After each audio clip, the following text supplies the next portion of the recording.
The easiest way to add link to your image, you finish designing and you want to export it as image, but you want the link to work, is to come over to elements here and you want to search for QR code generator.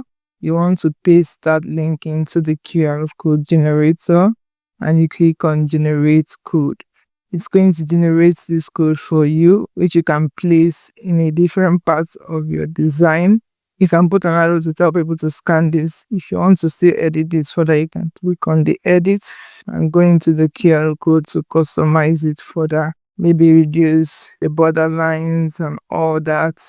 And you update your code from here. You see how it appears, but let's leave the margin at 1 and update again. So this way, when you export this image, it's going to appear as a link. When people scan this, they are going to be able to get to where you want them to go.